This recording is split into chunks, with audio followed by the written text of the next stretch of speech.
हर शय तेरे जमाल की आईनादार है, हर शय पुकारती है तू परवरदिगार है। मौजूद हजरात, जमीयत के सदर, हमारे सरपरस्त, इस मुल्क के जिम्मेदार शेखुल इस्लाम हजरत मौलाना सैयद अरशद मदनी। तवज्जो चाहूंगा और यहाँ गुलाम नबी आजाद साहब तशरीफ लाए हैं, खासतौर से कि वो धूप भी अच्छी थी, इस छांव घनेरी से वो जिस्म जलाती थी, ये रूह जलाती है। वो जिस्म जलाती थी, ये रूह जलाती। मैं जब घर से चला तो मुझे एक बीजेपी के महात्मा का फोन आया। मैं बात खुलकर करने का आदी हो चुका हूं, इसलिए मेरा इलाज करने की कोशिशें हो रही हैं। मुझे एक बीजेपी के महात्मा का फोन आया कि आप कहां हैं आचार्य प्रमोद जी। मैंने कहा मैं एक जलसे में जा रहा हूं दिल्ली में। तो उन्होंने कहा अच्छा, जमुना किनारे जो संस्कृति महोत्सव हो रहा उसमें जा रहे हैं क्या? मैं भी वहीं जा रहा हूं। मैंने कहा नहीं, आप संस्कृति का उत्सव मनाने जा रहे हैं और मैं शांति के सबूत के लिए जा रहा हूं। मैं मुबारकबाद पेश करना चाहता हूं दिल की गहराइयों से मौलाना अरशद मदनी साहब को, जो हमारे बुजुर्ग हैं। मुबारकबाद इसलिए कि जिस तरह जंग आजादी के वक्त में उन्होंने हिंदुस्तान का परचम अपने हाथ में लेके उस आजादी की जंग का आगाज किया था।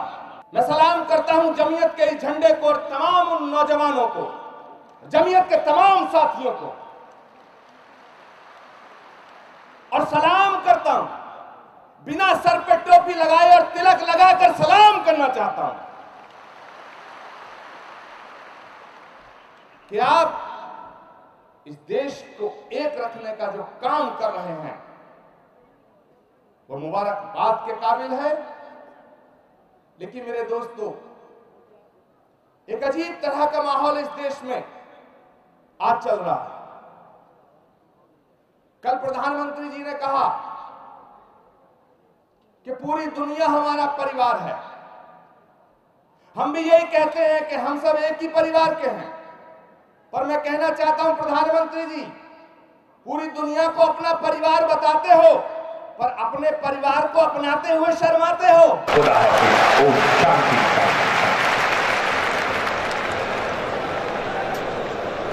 मैं कहना चाहता हूं इस मंच से, हमारी किसी से मुखालफत नहीं है।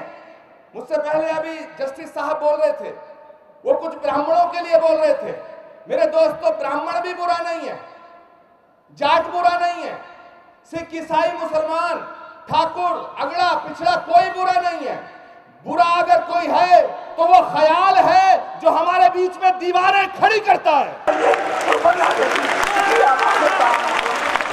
और आज इस मंच से ईश्वर को साक्षी रख के, क्योंकि यहां की आवाज पूरे देश में नहीं पूरी दुनिया में जाएगी, मैं कहना चाहता हूं कि दीवारें दिख नहीं रही हैं, खड़ी होना शुरू हो गई हैं। हजरत मौलाना अरशद मदनी साहब, इन खड़ी होती दीवारों को अभी गिराना होगा, रोकना होगा, वरना बहुत देर हो जाएगी।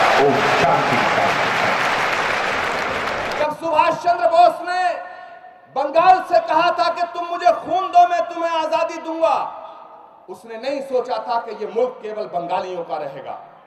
जब शहीद आजम भगत सिंह ने 23 साल की उम्र में हंसते हंसते फांसी के फंदे को चूमा, तो उसने सोचा नहीं था कि यह मुल्क केवल सिखों का होगा। पंडित चंद्रशेखर आजाद ने अपनी कनपटी पे गोली मारकर अपने प्राणों को न्यौछावर किया। उसने सोचा नहीं होगा कि इस मुल्क पर केवल ब्राह्मणों का राज होना चाहिए। इसी तरह शहीद आजम अशफाक उल्लाह खां से जब पूछा गया, फांसी से पहले पूछा गया कि कुछ ख्वाहिश है, चले जाओगे अब यहां से, कुछ हो तो बताओ, तो अशफाक ने कहा कि कुछ आरजू नहीं, अगर आरजू तो ये है, लाकर जरा सी रख दो खाके वतन कफन में।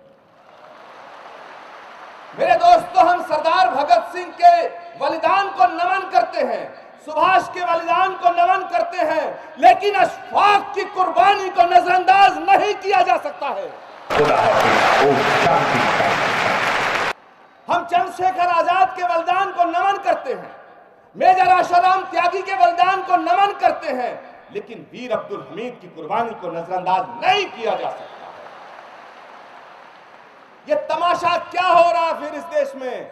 मौलाना साहब मैं तवज्जो चाहूंगा। एक माफिया साधु गोरखपुर से कहता है, एक भंगड़ी बलात्कारी साधु उन्नाव से कहता है कि अगर ऐसा करोगे तो पाकिस्तान भेज देंगे, मुसलमानों को पाकिस्तान चले जाना चाहिए। मैं पूछना चाहता हूं, कहना चाहता हूं, मरकज की हुकूमत को मैसेज देना चाहता हूं कि पिछले 2 साल से तुम्हारी हुकूमत है, चलो ठीक है बन गई, पिछले 2 सालों से तुम्हारी सरकार है, एक भी मुसलमान पाकिस्तान नहीं गया, और जो भेजने की बात करते थे खुद ही चले गए।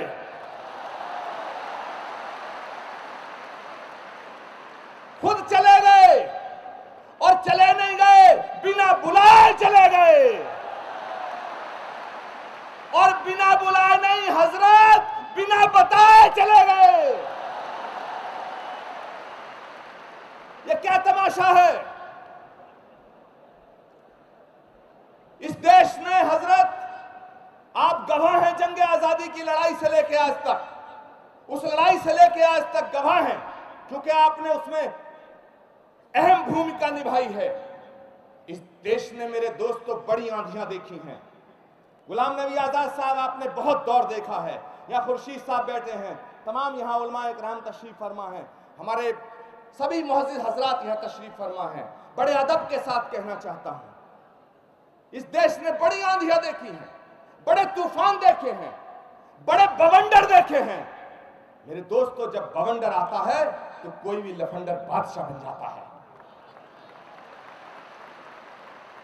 लेकिन घबराने की बात नहीं है। आप नमाज अदा करते हैं, मैं प्रार्थना करता हूं, पूजा करता हूं, आरती करता हूं, घड़ियाल बजाता हूं, इसमें दिक्कत क्या है? इधर मस्जिदें हैं, उधर हैं शिवाले, जहां मुतमई हो वहीं सर झुका ले। आप हमारी आस्था का सम्मान करते हैं।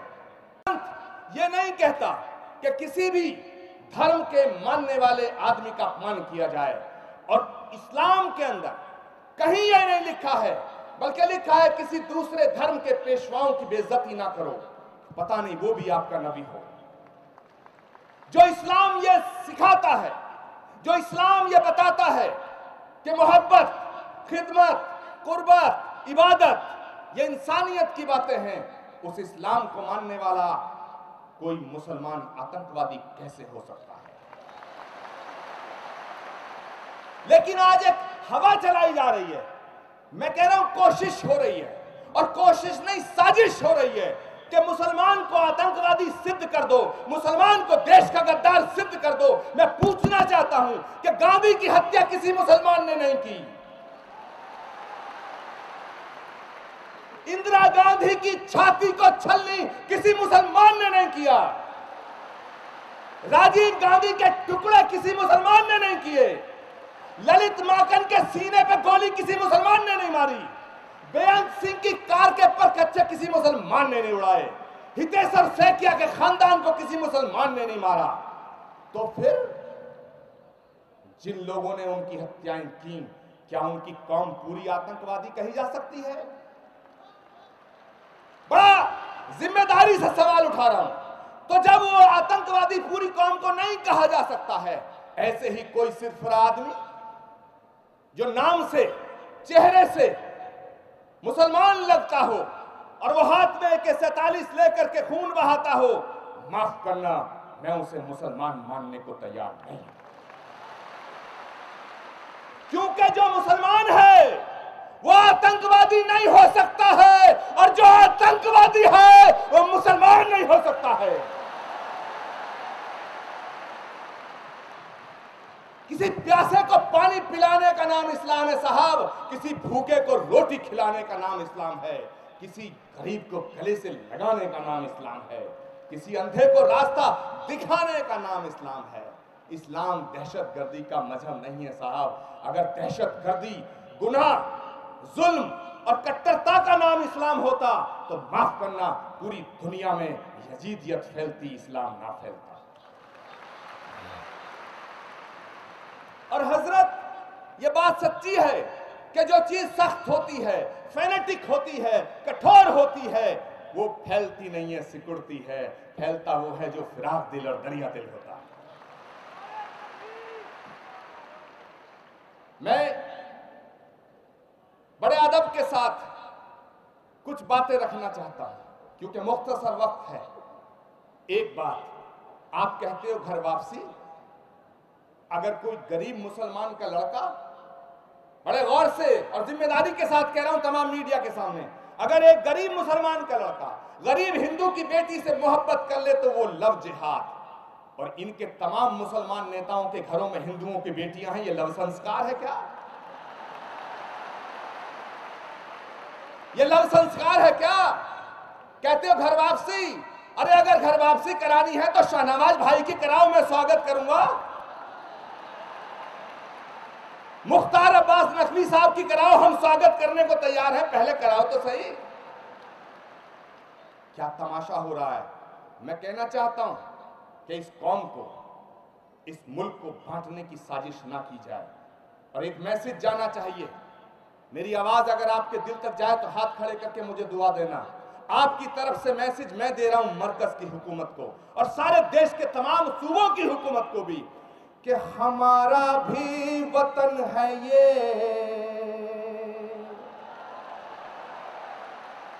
मैं सदर मोहतरम इजाजत चाहूंगा तरन्नुम में पढ़ने के लिए कि हमारा भी वतन है ये, न यूं कम आंक कर देखो।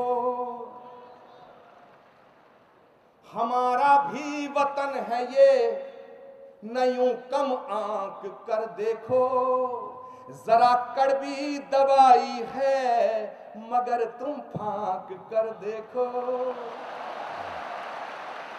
जरा कड़वी दवाई है मगर तुम फांक कर देखो। आपकी तरफ से मैसेज, हमें बदनाम करने से भला क्या फायदा होगा। मोहब्बत के खजाने हैं दिलों में झांक कर देखो।